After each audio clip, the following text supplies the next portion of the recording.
Good afternoon. It's Robert and Julia Miller with the J. Patel Group and Rethink Real Estate with another exciting episode of Real Estate News. That's right. How are you today? Good. It's Took beautiful. a really long walk this morning. Oh but man, my feet hurt a little bit. I'm rested wow, now. was that beautiful? It was really neat to Got see.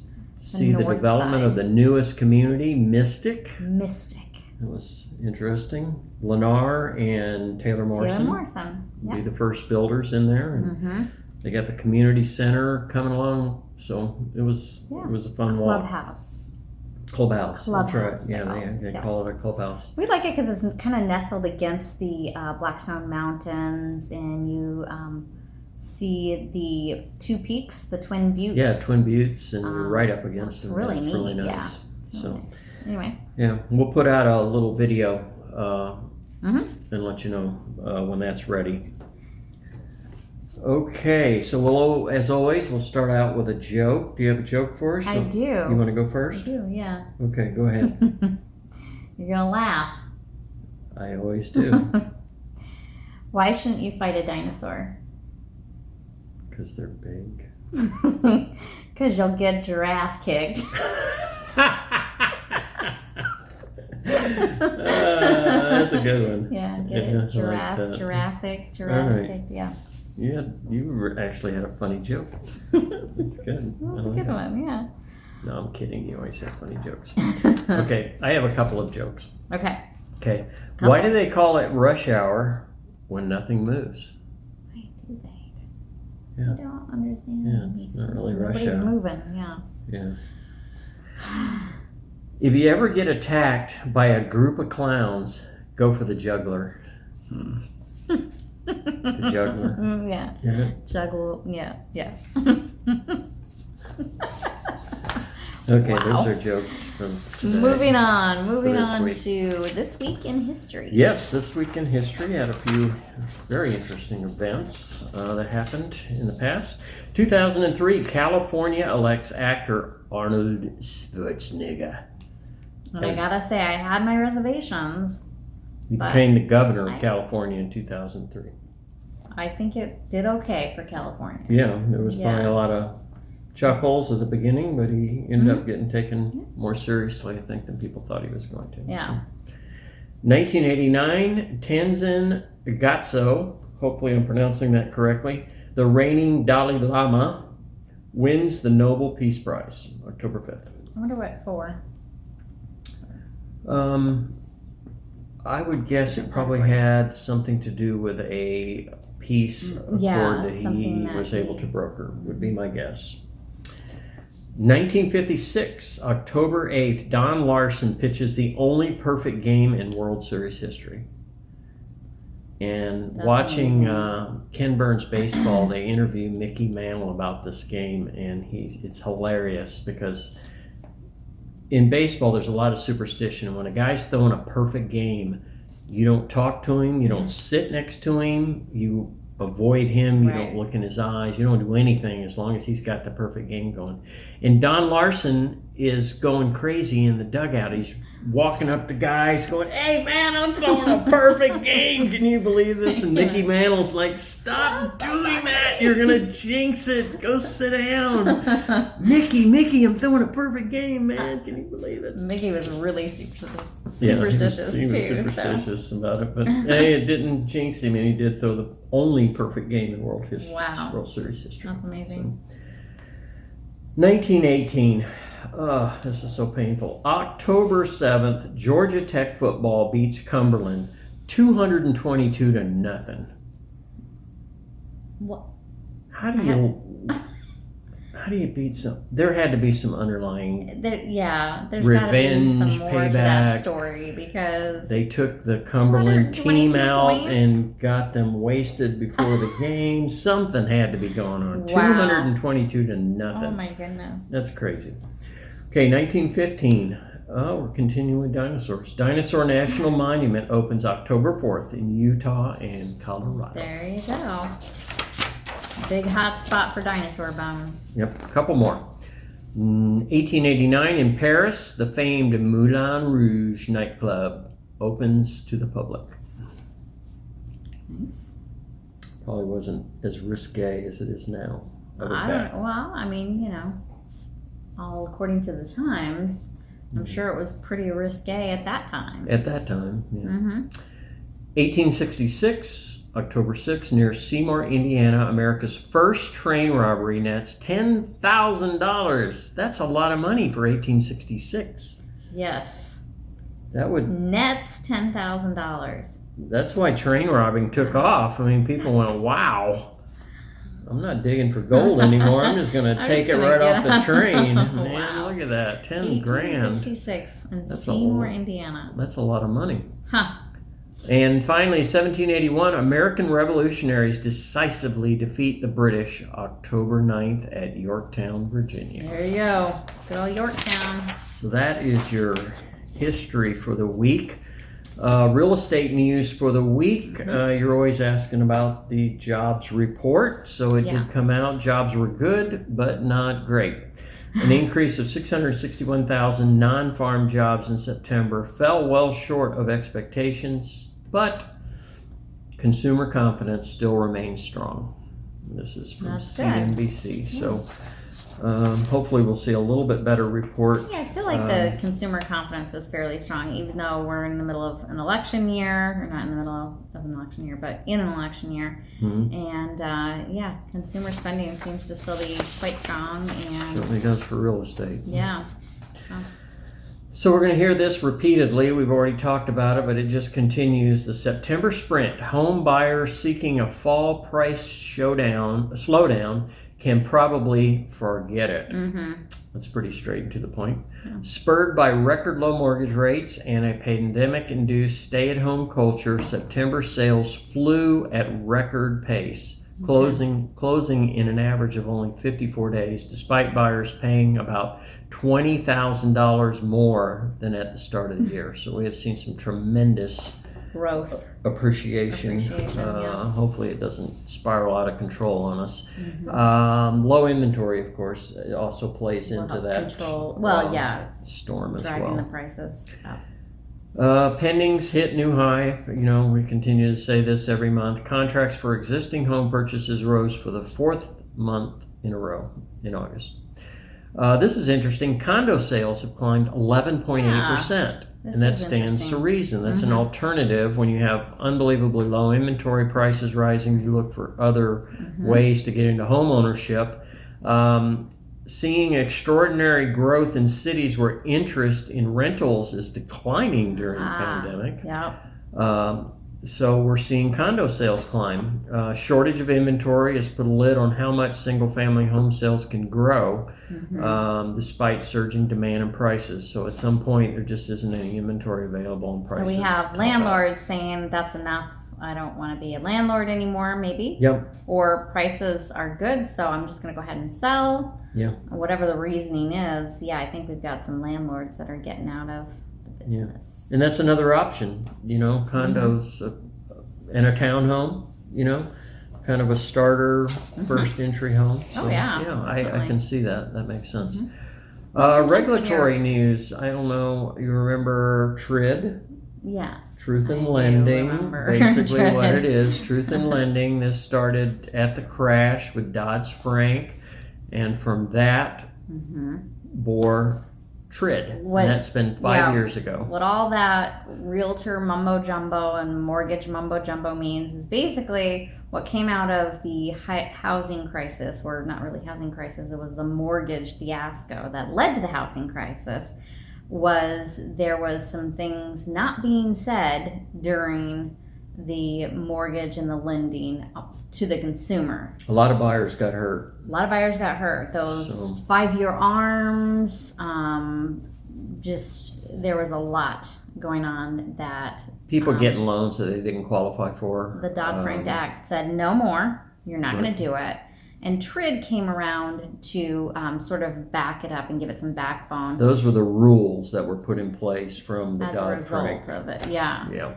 And the bureau that is enforcing all of this is the CFPB, Consumer Financial Protection Bureau.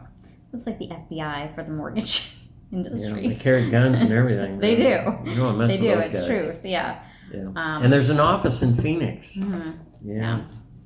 So carry on. What's going on with the Okay. trade? Well, they did an assessment of how it went 5 years into it, and they did conclude that it did help buyers understand the language in the contracts and in the mortgage agreements and loan estimates in layman's easily understandable, and it gave them time to digest it. There was changes made. 3 more days are tacked on so that they have time. Things weren't rushed. However, there has been some pretty sizable costs to the lenders and closing companies, and of course, everything that there's an expense, it's always going to trickle down to the consumer. So, and if it takes time to go back and fix something, then it costs. Yeah, there's a cost related to that time. So, and so I think it's a necessary evil. I think it was a good. I think so too, as long as it's not excessive cost as a result. Yeah. Again, the consumer shouldn't have to pay for something like that. Right. It should be easy to understand. So we've got a little information this week from Lawrence Yun he's the chief economist for the National Association of Realtors. This article is titled "Good Bad Signs in Market Recovery." Cooler weather won't chill the housing market's rally as strong existing home sales and record high pending home sales in August. We already talked about that indicate no home buying slowdown in this fall. Normally we have a little bit of a slowdown. We're not seeing it this year. And there are some murmurs and rumors out there. There's going to be a slowdown in the fall. Slowdown. No. This is the chief economist of National Association of Realtors. He's saying nope. Yeah. Don't think so. There's no signs, no reason why there would be. Yep. We're seeing bidding wars again. Definitely lotteries for new home construction. So some of that stuff that we don't like to see, but that's what comes out of a super hot real estate market. So it is what it is. Well, it's kind of interesting. There are some builders that are doing lotteries, having to do lotteries. In some communities, and the same builder won't have to do a lottery in another community. So it's just where the demand is there. They have to do what they can to manage it. Yeah. And even when you do a lottery, many times they come right back to you and say, no, if you see a lot you want, don't let this scare you away because we're having to do this lottery. Yeah. So. Builders are trying to be as fair as possible about it and reasonable from what I'm hearing. Right. So. They just have to manage the demand. The demand is so high, they're getting overrun, so they have to have some kind of organization for it. Well, it's just like, let's talk real quick on when we have a listing and we have offers come in, you take the first offer and you look at the first offer with the seller. First offer in, first offer looking with the seller. Now, sometimes the sellers say, no, I want to look at all offers Monday morning or let it go through the weekend. It's just on the market. Let's just lay them all out in front and let's look at them all together. Otherwise, we take one offer to the seller. Here it is, and go from there. Yeah. Seller's the boss. He tells us how he wants to manage that. Okay. Mix of surging buyer demand, low inventory puts the industry in uncharted territory, and we talked about this last week, and he's reiterating that the median home price is now soared at an all-time high of $300,000. We've talked in the past about the low percentage of home ownership that we still battle. So home affordability is an issue, and we need to address that, and there's no easy answer, so we're going to have to keep just hammering away until anybody who wants to own a home can own a home. There shouldn't be anybody who in a position where they just, they're gainfully employed, they have enough savings, they have the wherewithal to make the payment, and they should be able to buy a home. They shouldn't be in a position where even though they're sound, they can't buy a home. That's not right. So we got to because of the affordability, because prices are starting to push that threshold, it's difficult in some cases. So we've got to watch that. So we're turning to new home sales to try to alleviate some of this shortage of demand, and they're doing the best they can. They're on record pace. We're over 1 million year to date in September. It's an encouraging sign, but it's still a long way to go to meet the demand shortage that we've got. They're not going to be able to do it by themselves. So I don't know what the answer is. Lumber shortages are compounding the problem. We've talked about this a couple of times in the past too. They're pushing up, lumber shortages are pushing up new home prices an average of $14,000 since April. Ouch. Per house, right? Yeah, that just compounds the problem. Yeah, it does. We need the new home builders to help fill that gap that we have in the inventory. So we need new homes. They're doing the best they can, as fast as they can. So. Yep. All right, you got some buyer tips of the week for us? I do. I have 7, I believe it is. Excellent. So first one, and we talked about this. I'm going to sound a little like a broken record, so I apologize in advance. Looking for a home before applying for a mortgage. That can be so heartbreaking. This is the one. Okay, are you pre-qualified? No, I'll go do that on Monday. Do that right now. The house is gone on Sunday. Right. Or it's not. You can't get the payment where you want it. It's not within your budget, really. Okay. So get pre-qualified early. Get pre-qualified. Draining your savings. Don't do that either. Don't do that either. Put yourself in a house poor situation. It's not worth it. Everybody wants that highly coveted 20% down conventional loan. But don't kill yourself to get it. Right. There are options that you can do to put less money down. And really your long-term goal, or as quickly as you can manage it, should be to build 6 months of savings. Right. Yeah, because what if another pandemic happens? Another part of this pandemic happens, and you want to be able to make have an emergency fund that you can make your start out, get a month, then get 3 months, and try to get 6 months of emergency funds. Yep. Okay, so number 3, being careless with credit. Haven't really talked about this yet, being a really good tip though. So you go for that pre-approval and the lender pulls your credit to see where you're at. But did you know the lender will pull it again just before closing? Dun, dun, dun, dun. And they'll also make sure you're still employed just before closing. So no big purchases. No big purchases. Keep everything status quo. Don't open accounts. Don't close accounts. Don't take out new loans, make large purchases. Don't do any of that. Unless your lender tells you to. Unless for your your lender credit. tells you to. Yeah, if you're a couple points below the absolute best rate, he may Right. say, go pay this one off. It does encourage, this article does encourage you to pay down existing balances to below 30% of your available credit limit. Pay your bills on time, pay it in full every month. Okay.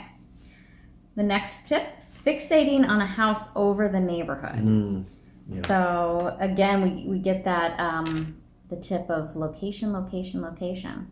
So it's a great house, but you haven't really taken time to investigate the neighborhood. How are things around there? You love the house but hate the neighborhood.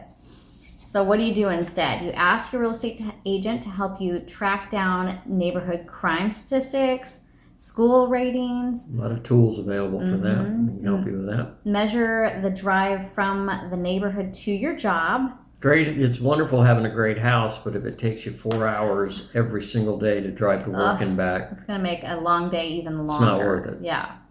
So figure that out. And here's another really good one.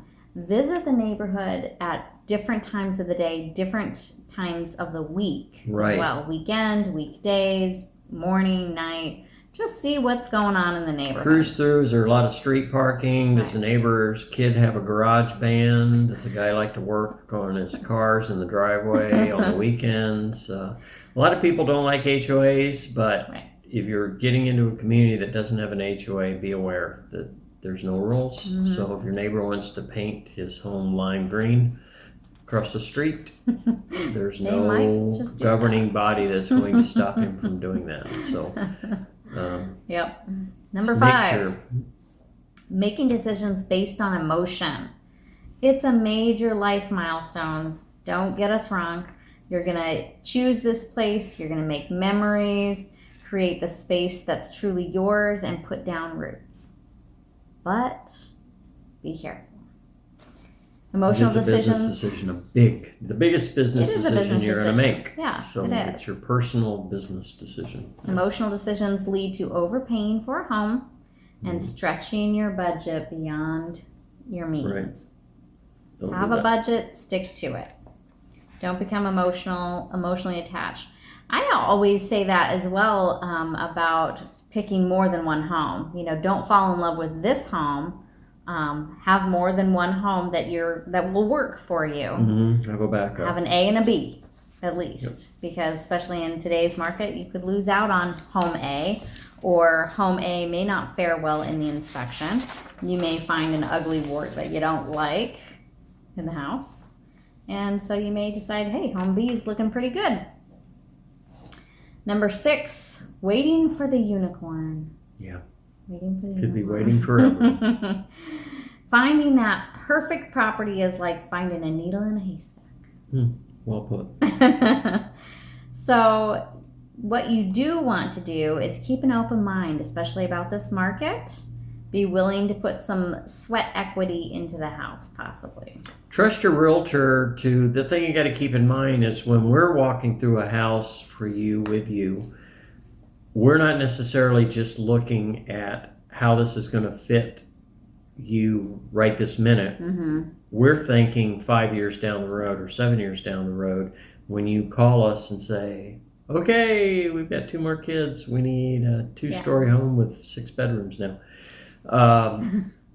We have to sell that home for you. So we're looking at, okay, how are we going to maximize their appreciation? Is this a good option for maximizing? Yeah, I'm going to say, what'd you end up doing with that backyard? Yeah, and did you notice and you're going to say, nothing. Do you hear those power lines buzzing right behind the house? That's going to be a deterrent when we go to sell this home. Again, that goes back to location, right? Yeah. Yeah. Final tip. It's titled Overlooking FHA, VA, and USDA loans. But I'm going to more steer you towards looking at just various ways of financing. Talk to your financial professional, your mortgage professional. Melissa with Bay Equity can help walk you through different programs available to you, and what's going to work best for you. There's a number of different options. So talk to Melissa and she will explain everything that's available for you. That's it. Okay, Those very are the good. tips. Thank you. Buyer tips of the week. Mm-hmm. One other article I wanted to throw out real quick. 400,000 homeowners are needlessly delinquent. This goes back to the forbearance program that is in place right now that a lot of people are not taking advantage of. Not all struggling borrowers are eligible for forbearance have taken it during the pandemic. Let me make sure I read that right. Not all struggling borrowers who are eligible for forbearance have taken it during the pandemic. That has led to a growing number of homeowners who are delinquent on their mortgage but don't need to be. Borrowers only need to contact their lender to attest that they have a pandemic-related financial hardship. That's all you have to do. And that's going to put you in the forbearance bucket. You know? Right. And that's going to prevent you getting a hit and being delinquent on your Give you mortgage. some tools, give you some options to not be delinquent. So what's fueling this? People not taking advantage. A lot of these borrowers don't know they're eligible for forbearance, or do they wrongly fear that they're having to make double payments as soon as this is over, going, okay, you got to pay all that back right now. And that's not the way that it's going to work. So talk to your mortgage provider and just they will work with you and they will get you through this so that you're not in a situation of being delinquent and getting a credit hit. No. We have a couple of hyperlinks that we're going to include in this video. So if you want to get more information about the forbearance, they'll be below. So go ahead and feel free to click on those. 6.87% of mortgage borrowers are in forbearance. Okay, a quarter of those borrowers are continuing to stay current on their payments even though they're in forbearance. That is brilliant. Yeah, it is. So basically what that means is that you've got somebody that is in a hardship, a pandemic-related financial hardship. However, they're struggling through and they are making their payment. So they're technically not behind at all, certainly not delinquent, but they're in forbearance. So say we have a resurgence, say they're an independent shop and they're going to have to shut down because of the pandemic, a state requirement or something. And then the next month they actually are in a position where they can't make their payment. They're already in the forbearance. Right. So I'm shaking the table, sorry about that. So they're already in there and covered. So they're basically using it as an insurance policy. I think that's brilliant. That is brilliant. Yeah. So, it's an insurance policy. That's the best way to think of it. It's a good idea. Excellent. Okay, interest rates holding steady and Yep. just beautiful. Holding 2.908 for a 30-year, 2.469 for a 15-year, 2.576 VA. So outstanding, historically low interest rates continue, and there just doesn't seem to be anything indicating that there's going to be any change in that for the foreseeable future. Yeah. All right, Inventories, let's talk inventory. They remain historically low. Vistancia Village actually has had a tick up, but it's 22. It's went from 16 to 22. I mean, that's good news, but still very, very low. Yeah. Trilogy at Vistancia. This one has been interesting this week. Whoa. We're up to 31 right now. We got down to 26 homes in the beginning of the week. After the weekend, there was only 26 homes available. I've never seen it that low. No, I've never seen it that low. And then we're just starting the buying season. So it is going to be interesting to watch. The active adult communities are really hot right now. Sun City Grand, they're just hovering right where they have been, 76. Cortabella, this is one I threw in there because it just, every time I look in there, I just shake my head. They have 6 homes available for sale. Cortabella is community. Surprise, isn't it? No, it's Sun City West. Sun it's City part West. of Sun City Okay. West. Okay. And But 6 homes. Wow. 6 homes. Yeah, the last home that was listed there was 29 days ago. So, Not a lot of movement there. Not a lot of movement. So I would guess with only 6 homes available, those 6 probably require a little imagination. What do you think? They might require that elbow grease or whatever it was that we were talking about earlier. Yeah. So macro view, valley-wide, we're at 8,418. You remember during the summer we trickled down to 7,800 at one point. So we are historic, and it's historically that's going to happen this time of year. But this is a uncharted territory, but we are at 8,418. Okay. Peoria is holding steady, 276, and Surprise is at 263. Okay, ran on a little bit, but we had a little bit more information for you this week. Good news, yeah. Yep. So that's all we have for you this week. Hope everybody has a great week, rest of the week, and a great weekend. Be safe, and we look forward to bringing you some more exciting real estate news next week. It's been fun. We have been getting emails, texts, and calls just saying, hey, we're really enjoying the videos, so keep it up. So thanks. So we appreciate that. Thank you. All right. Have a great week. Take care. So we got finally a nice cooler day here in Vistancia, so we're going to take a much longer walk than we usually do. And we are at the corner of Lone Mountain and El Mirage, and that's the new Westland Heights. It's not open to the public yet, but we can walk it. So we're gonna walk all the way around and check out this brand new road that connects up to Vistancia Boulevard up north.